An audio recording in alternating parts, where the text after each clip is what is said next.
आमच्या समोर ग्रेनेड येऊन पडलेला आणि 120 जणांनी कशी तिथे लढाई लढली. आमचे कॅप्टन आर.व्ही.आर. रेड्डी साहेब शहीद झालेले. 69 मैदानी तोफखाना, 36 तास काहीच खाल्लं नव्हतं. कसं होतं ते काय होतं ते आर्मीचे एक सिक्युअर आहे. 90% लोक आहेत ना फेक न्यूज द्यायचे आम्हाला त्यावेळेला. तर त्या रॅमरनी त्यांनी दुश्मनांना मारलेलं. आमच्याकडे आता सुद्धा फायरिंग करण्याचे पहिले नारा लागतो, छत्रपती शिवाजी महाराज की जय. पुन्हा तुमच्या मालिकांवरती म्हणजे अत्याचारावरती all in one reality and fun. तर आज आपण एका रिअल हिरो घेऊ शकता बसलेला आहे, कारण तुम्ही रिअल हिरो खूप बघितले, बॉर्डर मध्ये गेला, कमांडर मध्ये गेला किंवा टँगो 4, त्यामध्ये तुम्ही सर्व रिअल हिरो बघितले. पण आज मी तुम्हाला एका रिअल हिरो सोबत भेटलो म्हणजे अमित पाटील सर. त्यामुळे सर तुम्हाला पहिला क्वेश्चन विचारतोय, आर्मीच का? मला आर्मीचं जाण्याचं एक एम होता आणि तो एम मला बॉर्डर ह्या पिक्चर पासून सुरू झाला. मला बॉर्डर पिक्चर मी ज्यावेळेला बघितलं त्यावेळेला मला आर्मीमध्ये जाण्याची खूप उत्सुकता वाटली. पण मला मुरुड तालुक्यामध्ये आर्मीमध्ये कोणी आहे का नाही आहे याबद्दल मला आयडियाच नव्हती आणि कोणी मला गाईडलाईन करणारं नव्हतं. मग मी थोडंसं माझे काका आता या दुनियामध्ये नाहीत आणि माझे वडील पण नाही आहेत, सी.के. पाटील आणि आर.के. पाटील, हे 2 माणसं होती की त्यांनी मला गाईडलाईन केलं की मला म्हणजे घरामध्ये लाडाने दादा म्हणून बोलायचे. तर मला म्हणजे दादा तू हे कर, रनिंग कर, असं कर तसं कर, मला सांगत होते. मी 98च्या भरतीला गेलेलो, पण माझं थोडंसं प्रॉब्लेम म्हणजे वेट माझं कम्प्लीट 50 कम्प्लीट झालं नव्हतं, 50 किलो. त्यामुळे मला मेडिकलमध्ये त्यांनी घेतलं नाही. त्यानंतर मी सेकंड टाइम अलिबागला आरशे कंपनी कृषीवल जवळ तिथे भरतीला उभा राहिलो आणि मग त्याच्यासाठी मी प्रिपरेशन केलं की ह्यावेळेला जाईन तो पूर्ण प्रिपेअर होऊन जाईल. आणि कारण माझं असं आहे आर्मीमध्ये जाण्याचं की मला देशाचा हा तिरंगा आहे ना, या तिरंगाचा मला खूप लगाव आहे आणि त्या लगावासाठी मी आर्मी जॉईन केली. आणि माझं एक हे आहे की देशासाठी काहीतरी करून दाखवायचं आणि करायचं, हा माझं एम होता.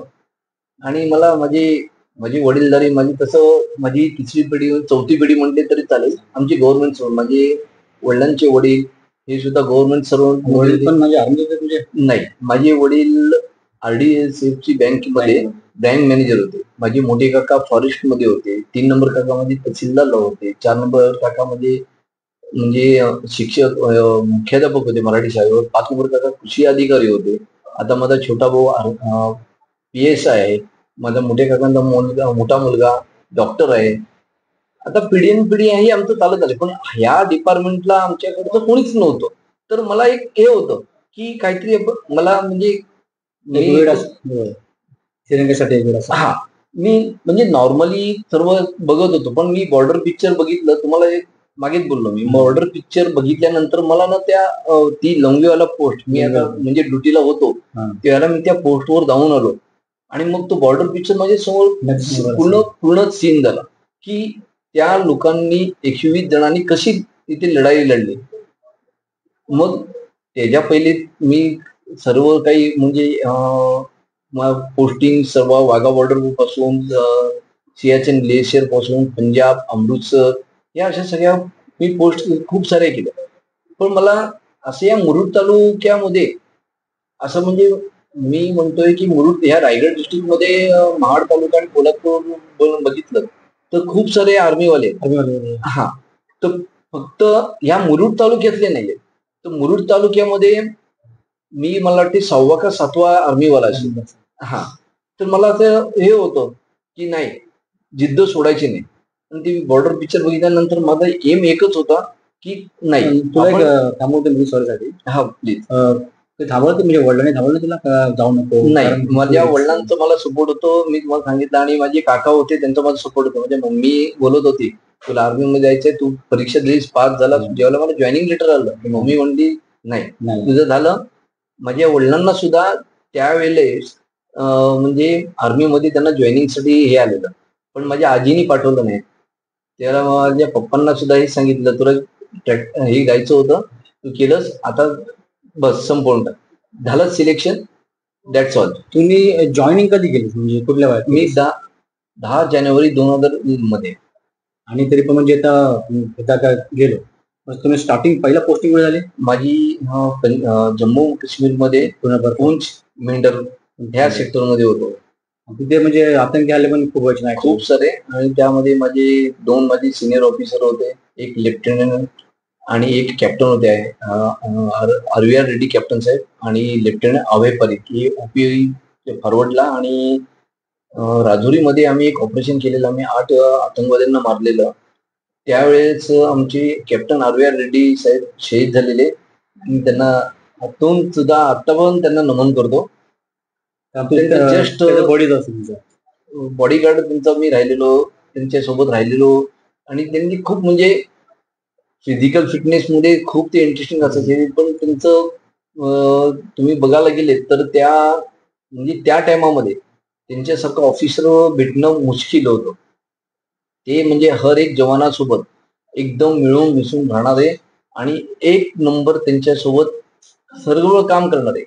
असं काही त्यांनी ऑफिसर आहे असं त्यांच्या मनामध्ये कधीच राहिलं ना. तुझं असं म्हणजे कोणतं असं एक ऑपरेशन जेणेकरून तू ऑपरेशन प्रॉपर अशी एक स्टोरी, म्हणजे आपण कसं ऑपरेशन गेलो एक भीती असते, कारण ऑपरेशन करतो तर गोळी मला पण लागेल, माझ्या बॉडीला पण लागेल, आणि तुझ्या जे सिनियर तुमच्या त्याला पण लागेल. तेव्हा ते असा कुठला एक म्हणजे कॅप्टन आर रेड्डी साहेबांचा ऑपरेशन सांगू शकतो का? हो, स्टार्टिंग पासून मला ऐकत राहू. कॅप्टन आर रेड्डी साहेब यांचं ऑपरेशन होतं. जस्ट ते मॅरेज करून आलेले होते, आणि आम्ही घातक टीम मध्ये होतो त्यावेळेला. तुमचं नाव घातक? हा सॉरी, कुठल्या पोस्ट होतं तुमचं विचारायचं होतं? मी पोस्ट आता रिटायर झालो का त्यावेळेला शिपाई मध्ये होतो. जस्ट जॉईनिंग होती माझी. मला वाटते ते 3 या 4 महिने मला झालेले. मी ट्रेनिंग कम्प्लीट करून मी तिथे रेजिमेंट कोणते होते? 69 मैदानी तोफखाना. म्हणजे तुम्ही जर कारगिलची लढाई जर बघितली तर कारगिलची लढाईला विजय करण्यासाठी तोफखान्याचं सर्वात मोठं हात त्यांचा आहे. आमनी सामनीची लढाई आहे, पण वरतून फायर होतं, खालून वरती फायर देण्याचं आहे. तुम्ही एक रायफल घ्या, खूप दगड आहे, दगड वरतून खालून वरती मारा आणि वरतून खाली मारा. ग्रॅव्हिटी खूप स्पीडला मग त्यावेळेला ते म्हणजे तुम्ही जर बघितलं ते आपला समोर डोंगर असतो. आता डोंगराच्या बॅकअप फॉरवर्ड रिव्हर्स आणि रिव्हर्स फॉरवर्ड यामध्ये फरक पडतो. तुम्ही फॉरवर्ड मध्ये असा त्याला तुम्ही काही करताय, तुम्हाला दुश्मन दिसतोय, पण आपली कारगिलची लढाई झालेली त्याला कसं बॅकअप मध्ये होते, त्याला आर्टिलरीने एअर फायर करून त्यांच्यावर हे मारा केला. त्यामुळे कसं आपल्या हे आर्मीमध्ये डिपार्टमेंट असतात. एक भूदल सेना असते, म्हणजे ते पैदल त्यांनी आमनी सामनी लढायचं असतं. पण त्या आमनी सामनी लढाई करण्यासाठी त्यांना पहिले आर्टिलरीचा फायर लागतो. आर्टिलरीचा फायर आल्यानंतर त्यांच्या बॅकअप का कशासाठी त्यांच्याकडे MMG पोस्ट आहेत, LMG पोस्ट आहेत, असे म्हणजे मोठे जे हत्यार आहेत ते की आपल्या सैन्याला खूप काही नुकसान पोचवू शकतात. मग त्यांच्यासाठी ते त्यांना जर डिस्ट्रॉय करायचं असेल तर त्याचा आमच्याकडे खूप काही डाटा येतो. मी आता तुम्हाला सांगू शकत नाही. तो असा डाटा काढून त्या पोस्टला बर्बाद करायला लागतो. कारण की त्यामुळे काय होतं, आपल्या आर्मी जेव्हा पैदल सेना चालते तर त्यांना ते नुकसान पोचवू शकतात आणि खूप जास्त नुकसान करतात. आणि जर हाईट वर असेल तर तुम्ही पण बघितलं असेल, ज्याला आपण हाईट वर असतो त्याला डीप मधला आपण आराम शकतो, आणि डीप मधल्या लोकांना जर वरती बघायचं असेल तर प्रॉब्लेम होतो.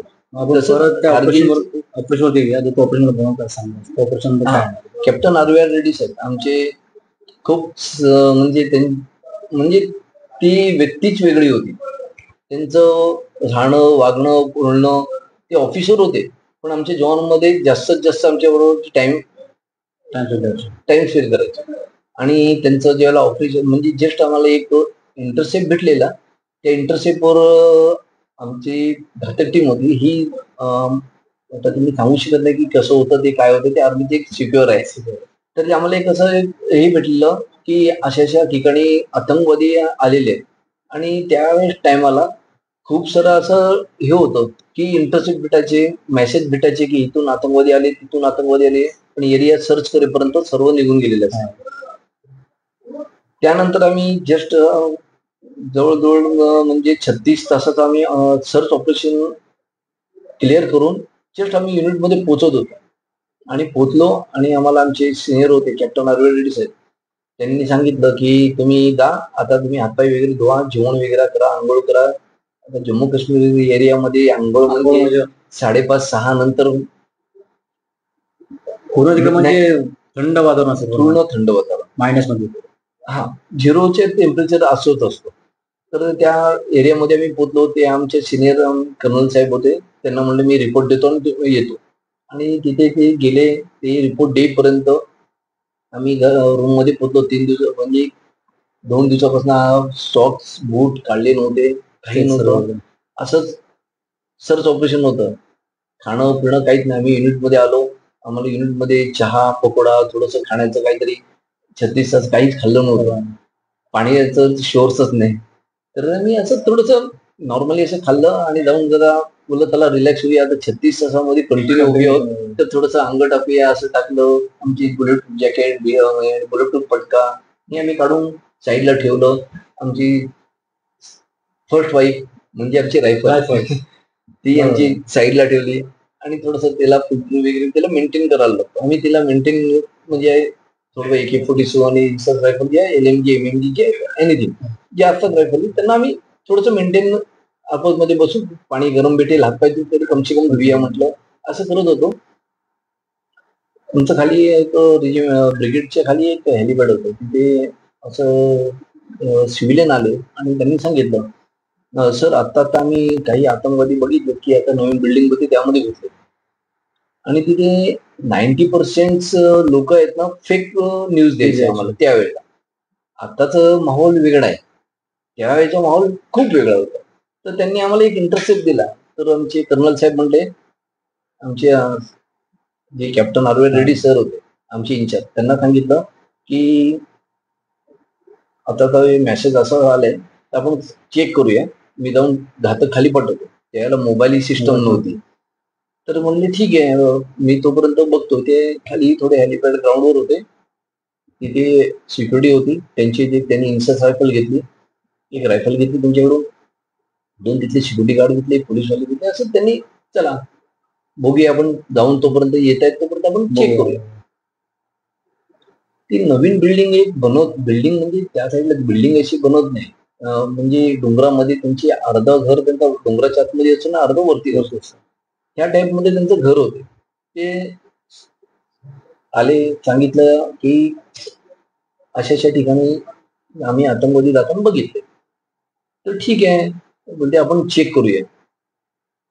मग त्यासोबत पोलीसवाले पण होते, जम्मू काश्मीर पोलीसवाले होते, म्हणजे आर्मीचे होते, तिथे ड्युटीवाला 2 जण होते. गेले, फर्स्ट डोअर होता त्यावर त्यांनी किक केली, कोणीच नव्हतं. सेकंड डोअर केलं, कोणच नव्हतं. थर्ड डोअरवर त्यांनी किक केली, आतून ब्रस्ट फायर झालं. किक आता म्हणजे तुम्ही जर अचानक तुमचा ऍक्सिडेंट होतो या काय होतं, माणसाला कसं पटकन आपण आता काय करायचं आहे ते समजत नाही. पण कारण की हे खूप साऱ्या फेक मेसेज आम्हाला खूप भेटायचे. आम्ही त्यासाठी 36 तास 48 तास सर्च ऑपरेशन चालू होतं. मग ते कसं माणसाला एक ते होऊन जातं की मनामध्ये की असं हे सिरियसली होऊ शकत नाही. सिरियसली होऊ शकत. ते त्यांच्या मनामध्ये तसंच चालू होतं. म्हणजे आमच्या पण तसंच होतं, नाही असं नाही. म्हणजे मला शंका दूर करत ते फक्त त्याला या असं इंटरेस्ट आहे, लोकांनी सांगितलंय तर आपण तिथं सर्च करू, नाही पण बोलू शकत नाही. आता सिव्हिलने सांगितलंय तर आपल्याला काहीतरी असेल. तर आमचे कर्नल साहेब तोपर्यंत तुमच्या ब्रिगेड हेडक्वार्टर मध्ये पोहोचले आणि म्हणजे घातक आमची पूर्ण टीम आहे ती पटापट गेटवर पटकन बोलव.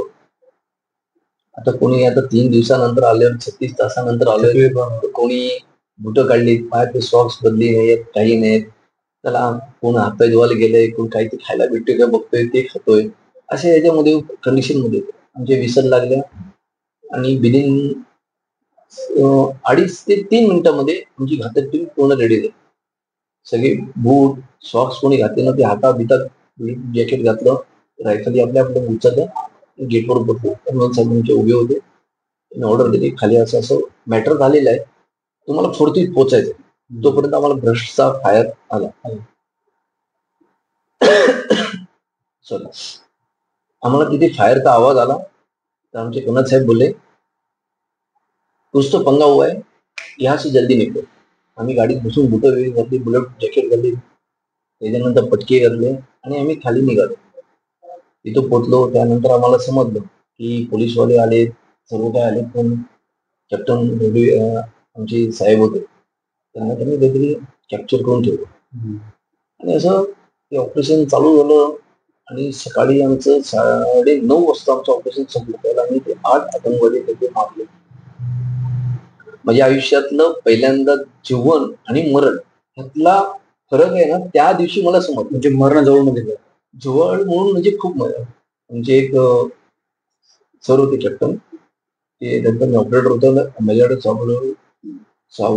साईडला एक LMG होती, म्हणजे समोर ग्रेनेड येऊन पडलेला. आम्ही त्याकडे बघतोय, हा आत्ता फुटेल, नंतर फुटेल, आत्ता फुटेल, नंतर फुटेल, पण तो काही फुटला नाही. सॉरी, एक ग्रेनेडचा एक टायमिंग आहे 5 का 6 सेकंदाचा असतो ना त्याच्याकडे. दोन क्वेश्चन तुमचं, एक 6 सेकंद आणि एक 9 सेकंद असतो. जे पाकिस्तान मधले हे लोकल मधले ग्रेनेड, त्याच्यातले किती फुटतात किती नाही त्याचा भरोसा नाही. तर ते या ग्रेनेड मध्ये आणि याच्यामध्ये फरक पडतो. आणि मग तो समजलं सकाळी 9, 9:30 वाजले. मग आमचे ब्रिगेडियर साहेब आले, त्याच्यानंतर आमचे मेजर जनरल साहेब आले. त्यांनी सांगितलं जे झालं ते झालं, आता मला मूव्ह कर. आता रात्रभर फायर चालू होतं त्यांच्याकडे, त्या आतंकवाद्यांना आमच्याकडे फायर चालू होतं, आमच्या मनात आलं होतं. तिथली सर्व सिव्हिलियन लोकांना हाकून टाकलं. जेवढी आम्हाला हाईट भेटेल त्यासाठी आम्हाला व्ह्यू जास्त भेटेल. हाईट घेतल्यामुळे व्ह्यू जास्त भेटेल. हा, ते दिसण्यासाठी तिथलं पूर्ण सिव्हिल एरिया पूर्ण आम्ही खाली करून टाकलं. 4 साईडून पूर्ण आर्मी तिथं पोस्ट झाली. पूर्ण पोलीस आले, सगळ्यांना हलवून टाकलं. घरं पूर्ण खाली करून टाकलं. आणि मग त्यानंतर ऑपरेशन सुरू झालं. त्या तुम्हाला गोष्टी मी सांगू शकत नाही, पण खूप सारं असं झालं की सकाळी 9:30 वाजेपर्यंत आम्ही ऑपरेशन असं करत होतो की आम्हाला हेच होतं की त्यांना मारायचे आणि सरांना वाचवायचं. पण गॉड इज गॉड, परमेश्वर आहे, त्यांना लागले ते त्यांचं त्यांना झालेलं. आणि ते कॅप्टन आर्या रेड्डी साहेब आमचे शहीद झाले त्यामध्ये.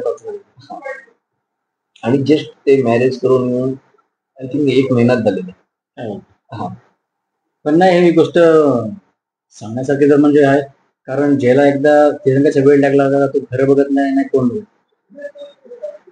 आणि ही सर्वात मोठी गोष्ट आहे. सॉरी, कारण एकदा माणूस बोलतो ना की एकदा देशासाठी गेला मग तो मरणं जगणं तयार नसतो. कधी कोणी कुठून त्याच्या छातीवर येऊ लागेल कधी भरोसा नाही. आणि अजूनपर्यंत मी असं ऐकलंय की अजूनपर्यंत इंडियावाल्यांनी जे आपले जे म्हणजे देशासाठी सैनिक आहेत त्यांनी छातीवरतीच गोळ्या घेतल्या, पाठीवरती घेतल्या नाही. आजपर्यंतच्या हिस्ट्रीमध्ये आहे आर्मीवाला. एक तुम्हाला एक उदाहरण देईन मी आर्टिलरीचं. ऑर्डिनरी कॅप्टन होऊन गेलेत ते. त्यांनी म्हणजे तोफ असते ना, तोफ मध्ये गोळा लोड करण्यासाठी एक रॅमर असतो, म्हणजे दांडका असतो. त्यांनी ते गोळा आतमध्ये लोड करावा लागतो. जेव्हा गोळा भरून संपला तेव्हा त्या रॅमरने त्यांनी दुश्मनांना मारलेलं. त्या रॅमर जो आपण हा, जेव्हा गोळा असतो ना त्या गोळ्याला पुश करण्यासाठी लोखंडाचा आणि लाकडाचा एक गोळा असतो बनवलेला, तो आपण पुश करण्यासाठी तो वापरतो. त्या रॅमरनी व्हिक्टोरिया क्रॉस, म्हणजे जेव्हा अंग्रेजांच्या काळामध्ये ही लढाई झाली म्हणजे त्याला व्हिक्टोरिया क्रॉस, व्हिक्टोरिया म्हणजे इंग्लंडची राणी, तो व्हिक्टोरिया क्रॉस मेडल दिलेला आहे. त्या आर्टिलरीचेच जवान आहेत. आर्टिलरी म्हणजे आपण जर बघायला गेलं प्रॉपर तर म्हणजे इंडियन आर्मीचा पण एक भाग बोलू शकतो. इंडियन आर्मीचा जर तुम्ही बोललं तर जसं आपला माणूस आहे त्या माणसाचं मेन काय, हार्ट्स नाही, रीडची हड्डी. रीडची हड्डी ही आर्टिलरी आहे. आर्टिलरी ही अशी आहे की समोरच्याला कसं कमजोर करायचं, समोरच्या दुश्मनाला कमजोर करण्यासाठी आपल्याला आर्टिलरीची पॉवर आहे. त्याच्यामध्ये खूप सारे मिसाईल्स, आर्टिलरीचे रॉकेट लॉन्चर, असे खूप सारे असे तोफ आहेत की ते खूप लॉंग पर्यंत त्याचा मारा असतो. 90 किलोमीटर्स मिसाईल्स, असे खूप सारे आपल्याकडे वेपन्स आहेत की आपण खूप दूरपर्यंत त्याचा मारा. तुमचा बॉडी मला AK-47 आणि MMG ही मला खूप आवडेल. कारण की त्याचा ॲक्युरेट शॉट लागायचा. मी म्हणजे आमच्याकडे कॉम्पिटिशन होतं फायरिंग, जसं बोलतात ना फायरिंगची कॉम्पिटिशन होतं. मास्टर शॉट, हेड शॉट घेतला का त्याला 5 पॉईंट, हार्ड शॉट घेतला का 3 पॉईंट, बाकी ऑदर्स म्हणजे पार्ट दोन लागला की 1 पॉईंट. मला खूप फायरिंगचं म्हणजे वेळ होतं.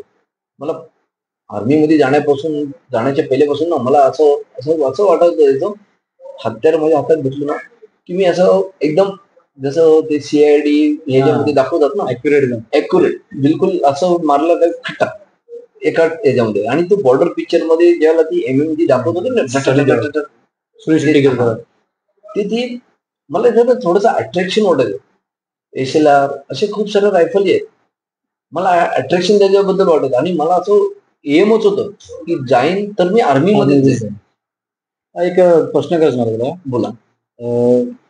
ट्रेनिंग आपण जे करतो असं वाटलं का ट्रेनिंग सोडून जादूगिरी खूप झाला आता तोडला मला खूप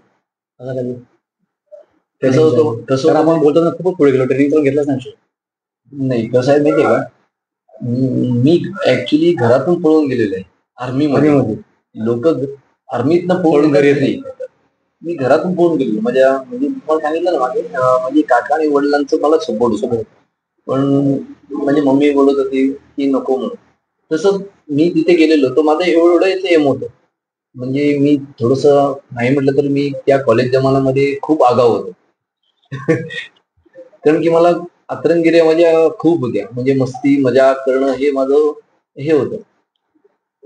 मी एक विषय म्हणतोय की आपण ज्यावेळी मिलिटरी जॉईन करतो त्यावेळी आपण जॉईन मिलिटरी जॉईन केल्यानंतर आपण पुढे जाणार, पुढे आपले हे म्हणजे मिशन करणार.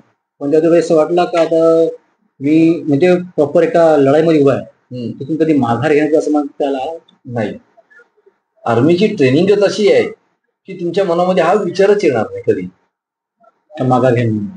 माणूस घेऊच शकत नाही. आर्मीची ट्रेनिंग अशी एवढी टफ आहे की त्या टफ ट्रेनिंग अशी आहे की तुम्ही म्हणजे हा तुमच्या मनामध्ये विचार सुद्धा येणार नाही कधी की मी माघार घेईन या मी माघार. तुम्ही बॉर्डर पिक्चर मग बघितलं असाल तर तुम्हाला मी सारखं उल्लेख त्याचा ह्यासाठी करतो. बॉर्डर पिक्चर मी सारखं उल्लेख त्यासाठी करतो. मी या बॉर्डर पिक्चर मध्ये ते लास्ट फाईट मध्ये त्यांनी सांगितलं होतं ना गाबुलेला, मला कमांड मधनं असा आदेश आहे की तुम्ही माघार घ्या.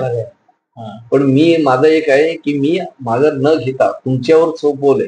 जर मी हटलो तर तुम्ही मला गोळी घाला, तुम्ही हटलं तर तुम्हाला मी गोळी घालेन. वीरभान नाही, वीरभान सिंग आपला मेजर कुलदीप सिंग या वीरभानचा जो म्हणजे तर त्यामध्ये दाखवलेलं आहे. तसं तुम्हाला आर्मीमध्ये गेल्यानंतर एकदम असे टफ बनवले जातो की तुम्ही माघार हा विषय सुद्धा येणार नाही तुमच्या हातामध्ये. एकदा तुमची फर्स्ट वाईफ आली ना तर तुम्ही एम ठेवता बिलकुल. आणि दुसरी गोष्ट म्हणजे वाईफ मध्ये ती पहिली झालीच कोणती आपली नाईट एपिसोड गन चेंज. पण आपण जसं बघितलं मिलिटरीमध्ये आपण काम करतोय जॉईन करतोय, पण आपलं एक स्वप्न असतं का आपण तुमचं स्वप्न होतं का मी करेन तर आर्मी जॉईन करेन. पण आर्मीत जाऊन एक असं कुठलं स्वप्न का आर्मीत माझं पूर्ण झालं नाही, असं कुठलं स्वप्न असं म्हणजे कुठलं स्वप्न का मी त्या म्हणजे कोणत्या तरी मध्ये गेलो असं नाही. मला होतं, माझं एम होतं. एम म्हणजे माझं खूप असं म्हणजे ऍक्च्युली बोलायला नाही पाहिजे पण मी आज बोलतो तुम्हाला. माझं असं एक स्वप्न होतं की त्या मुरुड तालुक्यामधले खूप सारे शिकलेले पोरं आहेत पण ते आर्मीमध्ये जात नाही.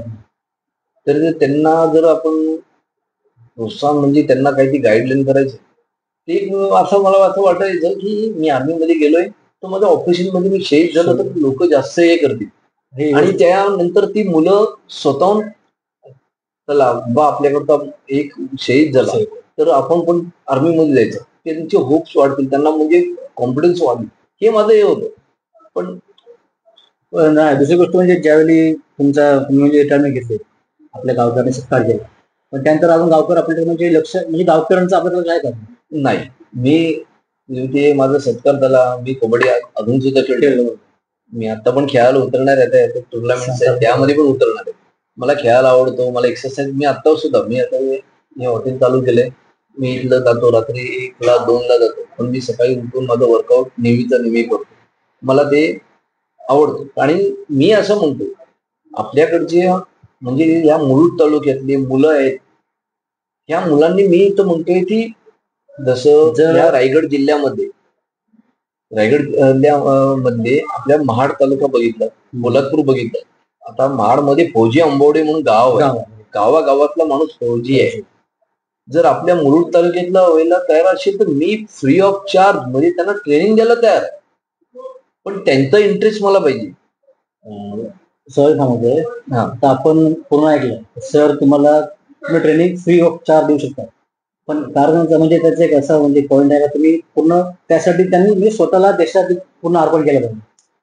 तर नक्की तुम्ही खरंच मला वाटलं तर आम्ही जॉईन करायचं, नक्की सरांना कॉन्टॅक्ट करा. आपण नंबर त्यांना नंबर देऊ, माझे जे व्हिडिओ आहे तुम्ही खाली नंबर देतो.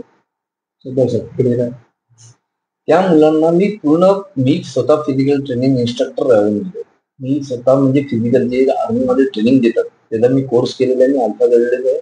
आणि मी बोलतोय मुलांना, मी आपल्या मुरुड तालुक्यात चला त्यांना आर्मीमध्ये नाही, कमसे कम पोलीसमध्ये, नेव्हीमध्ये, एअरफोर्समध्ये, सीआरपीएफ मध्ये, बीएसएफ मध्ये, कशासाठी तुम्ही मला बोला. सकाळी 5 वाजता मी भले इथं हॉटेल मधला रात्री 2ला जाऊ 3ला जाऊ, मला बोला की सर आम्ही 5 वाजता यायला तयार आहोत. मी त्यांच्याकडनं कोणतंही 1 रुपयाचं मूल्य घेणार नाही. मला गर्व होईल या मुरुड तालुक्यामध्ये जर 10 मुलं भरती झाले घडवलेली, तर मला गर्व होईल की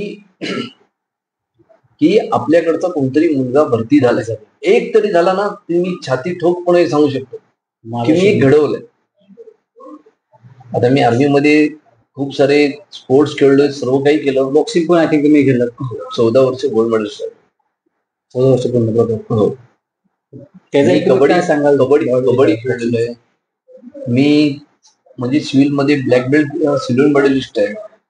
मी कबड्डी खेळलोय, बॉक्सिंग खेळलोय, ऍथलेटिक्स केले. मी ऍथलेटिक्स मध्ये म्हणजे आता जर तुम्ही बघितलं तर हा बॉक्सिंग हा तुम्ही आपल्या एरियामध्ये त्या टाइमपासून काही अजून सुद्धा मला वाटत नाही कोणाला माहिती आहे त्याचे रूल रेग्युलेशन काहीच नाही. पण आर्मीमध्ये म्हणजे जी मराठा रेजिमेंट आहे तिथे रत्नागिरी आणि रायगड कोकणातली हे आहेत नाही, पॉवरफुल असतात. आमचं एक हिस्ट्री होती, ते आम्हाला आमचे सिनियर सांगायचे, ते मला जबरदस्तीने बॉक्सिंग मध्ये टाकलेला, हे तुमच्याकडचे माणसं आहेत ना गोल्ड मेडल माल्याशिवाय येत नाही.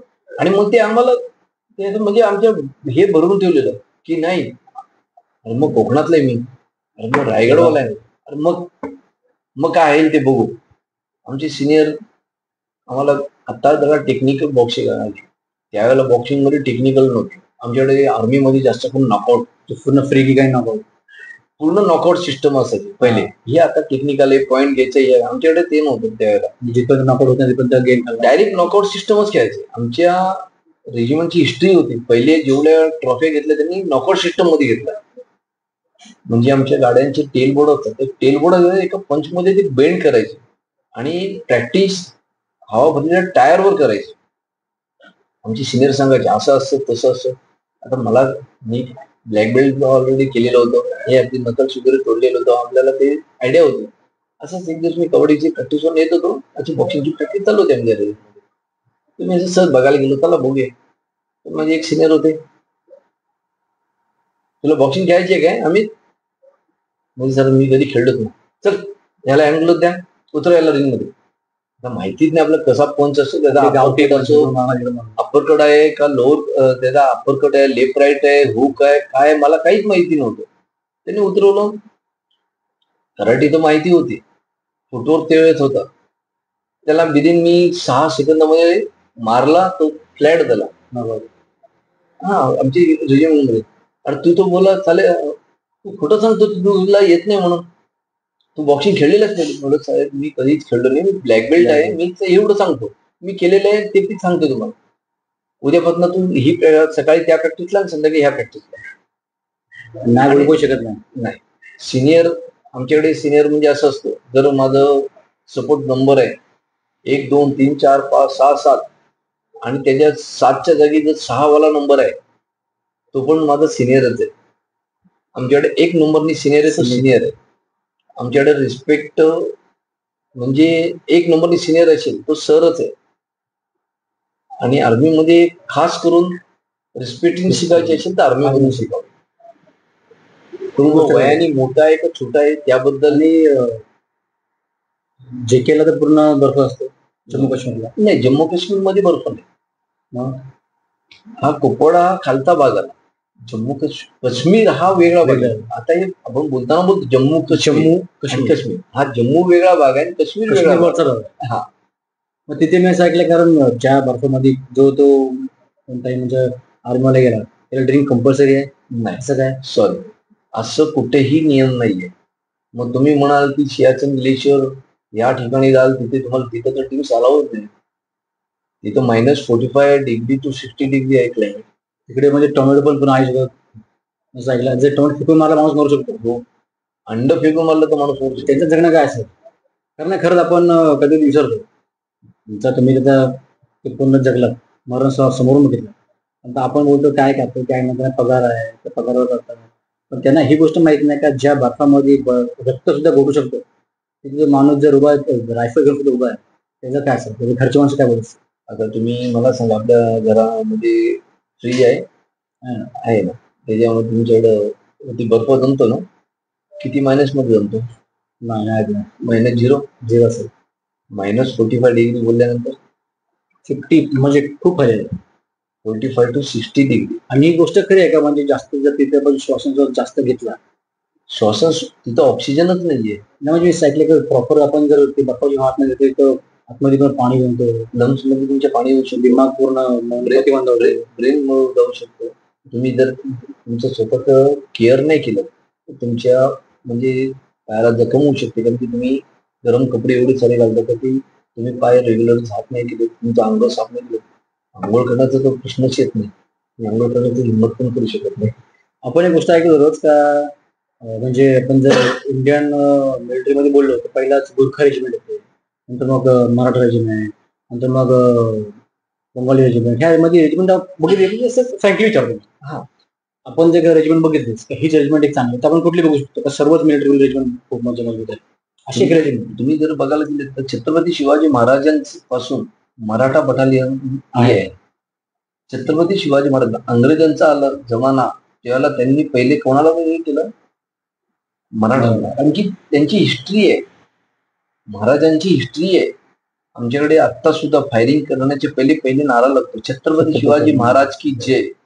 एक मी व्हिडिओ बघितलाय जेव्हा तो आधी फायरिंग का हा त्यावेळेस तो घोषणा येतो शिवाजी महाराज की जय, छत्रपती शिवाजी महाराज की जय. त्यानंतर त्याचा ट्रिगर घेतला जातो, त्यानंतर फायर होते. ऑपरेशन मध्ये गेले या जाण्याच्या पहिले नारा लागतो आमचा, छत्रपती शिवाजी महाराज की जय, जय भवानी, जय शिवाजी. त्यानंतर पहिले गोळीबार, जय शिवराय, जय जिजाऊ.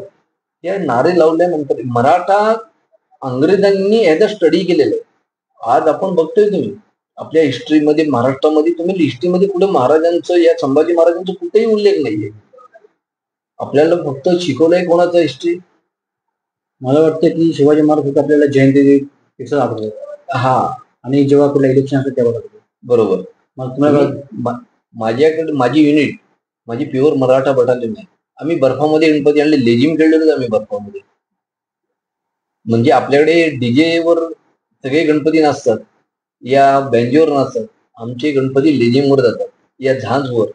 सियाचीन मध्ये पूर्ण बर्फात, सियाचीन बर्फ, तिथे बर्फ पडतो. महाराजांचं ज्याला शिवजयंती असते, शिवजयंतीला स्टॅच्यूच्या समोर सगळे बर्फात उभे असतात. एक सुद्धा छत्री हातात घेतलेला विकणार नाही तुम्हाला.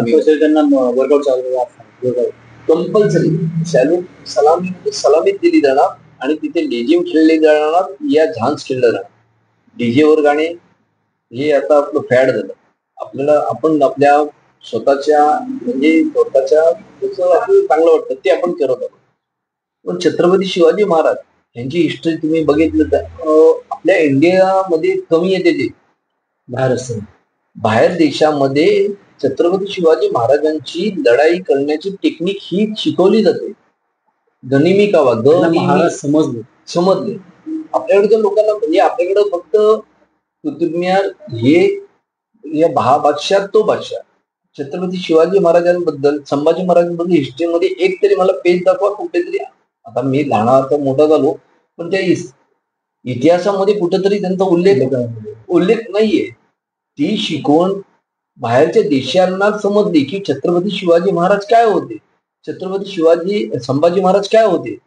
पण हे आपल्या लोकांना हिस्ट्रीमध्ये काहीच नाही. आता तुम्ही बघायला गेलं तर तुम्ही त्या म्हणजे त्यांनी गनिमी काव्याने, गनिमी कावा हे कोणाला अजून माहितीच नाही. आपण बोललो जातो की गनिमी कावा बाहेरच्या देशामध्ये छत्रपती संभाजी महाराज आणि छत्रपती शिवाजी महाराज यांची जी लढाई गनिमी काव्याची आहे ही आता ट्रेनिंग देतात त्यांना की गनिमी कावा काय आहे. पण आपल्याकडच्या लोकांना ही गनिमी कावा ही गुन्हे शिकवलंच जात नाही. महाराज कोण आहेत हे लोकांना अर्ध्यांना माहिती नाही. म्हणजे महाराजांनी काय केलेलं ते माहिती नाही. छत्रपती शिवाजी महाराजांनी 17व्या वर्षी लढाई लढलेली आहे. आज तर 17 वर्षाचा पोरगा आपल्याकडे काय करतोय. आपल्याकडच्या मुलांची थिंकिंग ही आहे. मी म्हणतोय ग्रॅज्युएट झालेत, 12वी झालेत, 10वी झालेत. तुम्ही 10वी जसे 9वीला आहात तोपासून तुम्ही आता एम करा की मला आर्मीत जायचं आहे, या कुठल्या डिफेन्स कोणत्याही आर्मीत जायचं, नेव्हीत जा, एअरफोर्स जा, सीआरपीएफ मध्ये, पीएफ मध्ये, कशात पण जा. तुम्ही स्वतःहून स्वतःच्या बॉडीला तयार करा, प्रिपरेशन करा. स्वतःच्या ते म्हणतात ना घातल्यानंतरच तो काय म्हणतात ते डायमंड आहे तो चमकतो. या सोनं तो परिसर घातल्यानंतर तो चमकतो. ते परिसुगंधाला चंदनाला घातल्यानंतरच त्याचा सुगंध येतो. तो तुमच्या घरात असलेला चंदनाचा तुकडा त्याला कधी वास येत नाही. याला तुम्ही त्या साणावर त्याला ते उघडाल त्याला त्याचा सुगंध चार साईडला पसरतो. तसंच हे शरीर आहे त्यांनी दिलेलं आहे. पण ह्या शरीराला तुम्ही कसं युज करायचंय हे तुम्ही युज करा. त्याला तुम्ही जेवढं त्याला त्रास द्याल, आम्हाला आर्मीमध्ये शिकवलं जातं, या शरीराला जेवढं रगडाल तेवढा हा चमकत राहतो. म्हणजे याची शाईन तेवढंच राहते. आपण बोलतो ना शाईन पाहिजे. त्या म्हणजे त्याला शाईन नसेल ना तर काहीच नसेल. आपण त्या शरीराला जेवढं रगडत राहू त्या रगडण्याशिवाय त्या शरीराला येणार नाही. कोणतीही गोष्ट तुम्ही बघा, एखादी गोष्ट तुम्ही बूट घेतला त्याला तुम्ही जेवढं घासाल तेवढा चमकतो. या तुम्ही कोणतीही गोष्ट एनिथिंग कुठलीही गोष्ट बघा त्या गोष्टीला तुम्ही वारंवार कराल ते तुम्हाला एकदम हे होऊन जातं. तसंच आहे आपल्या शरीराला. आपण तुम्ही जेवढं मेहनत द्याल तेवढं त्रास द्याल तेवढं तो शरीर खंबीर म्हणतो. इतकी मेहनत केल्यानंतर फल इतका भेटतो. पण केली पाहिजे. बरोबर. मग ती ते स्वतःला समोरून पाहिजे ना. तर मित्रांनो खरंच तुम्हाला व्हिडिओ आवडला असेल लाईक, शेअर, सबस्क्राईब नक्की करा. आणि आपण या व्हिडिओचं सेकंड पार्ट नक्की आणू. आणि खरंच मला व्हिडिओ आवडले तर आम्ही सरांना नक्कीच. आणि ज्यांना मिलिटरीमध्ये भरती बोला त्याच्या ट्रेनिंगसाठी तुम्ही नक्की संपर्क करा. आपण नंबर त्यांचा व्हिडिओ खाली नक्की देऊ. जय हिंद, जय हिंद, जय शिवराय. तर मग आता आपण म्हणजे इतकी मोठी व्हिडिओ केली त्यानंतर जी मुलं आहेत ते समजेल काही गोष्टी दिल्या. तर तुमच्याकडून काय तुम्ही संदेश देता आपल्या जी मुलं आहेत आताची युवा पिढी. मी सर तुम्हाला एकच संदेश देऊ शकतो आणि देऊ इच्छितो. मला खूप अशी इच्छा आहे की आपल्याकडचे आता 10वी मध्ये जाणारे विद्यार्थी, या 10वी मध्ये शिकत असलेले, 12वी मध्ये शिकत असलेले, 11वीत ना 12वीतला जाणारे, त्यांनी आर्मीमध्ये, पोलीसमध्ये, बीएसएफ मध्ये, कोणत्याही डिपार्टमेंटमध्ये कुठल्याही फिजिकलचं जर प्रॉब्लेम असेल मला त्यांनी कॉल करा, मला येऊन भेटा. माझ्याकडनं तुम्ही त्या गोष्टींचं नॉलेज घ्या. तुम्हाला पाहिजे मी त्या टायमाला तुम्हाला अवेलेबल राहील. मी माझ्या टायमाला कोण नव्हतं मला सपोर्ट करणार, पण मी एम केलेलं की मला जायचं आहे आणि मी जिद्द ठेवलेली. त्यावेळेचं आणि ह्या वेळेचं सर्व म्हणजे खूप जमीन आसमानचा फरक झालाय भरतीमध्ये. आपल्या मुरुड तालुक्यातलं कोणीही असेल मी माझा कॉन्टॅक्ट नंबर देतो. मला कधीही कॉल करा. मला 8 दिवसात एकदा या आमची टेस्ट घ्या. या आम्हाला याच्यात रनिंग मध्ये आम्हाला म्हणजे स्टॅमिना वाढवण्यासाठी या स्टेप वाढवण्यासाठी कोणत्या जरुरी आहेत, सिटअपसाठी, पुलअपसाठी या डिप्ससाठी कोणते म्हणजे फिजिकल बद्दल. बाकी तुम्ही रिटर्न साठी आजकाल ऑनलाईन क्लास वगैरे सर्व काही आहे, सर्व प्रोव्हाइड आहे. फिजिकल साठी तुम्हाला स्वतःला मेहनत घ्यायला लागणार.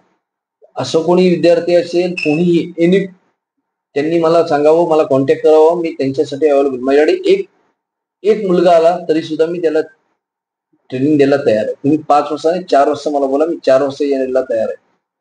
आता प्रेक्षकाला समज असेल तर नक्कीच सरांसाठी लाईक, शेअर, सबस्क्राईब. आणि खरं तुम्हाला असेल कल्पना त्यांच्यासाठी काय करायचं सरांकडे मी येऊन सर्व विचारपूस करू शकता. तर फिजिकल नाही पण थोडाफार नॉलेज जेणेकरून पुढे उपयोगी पडेल. आणि तिरंग्यासाठी आपल्या छोटासा रक्त एक थेंब जरी गाळला तरी तुम्हाला खूप काही होऊ शकतं. मी नाही केलं, पण मला असं वाटतं बाकीच्यांनी करावं. सर थँक्यू, तुम्ही मला इतकं तुमचा म्हणजे मोठा तुम्ही मला टाइम दिलात. नेक्स्ट खरंच आपण नेक्स्ट पार्ट घेऊ. थँक्यू.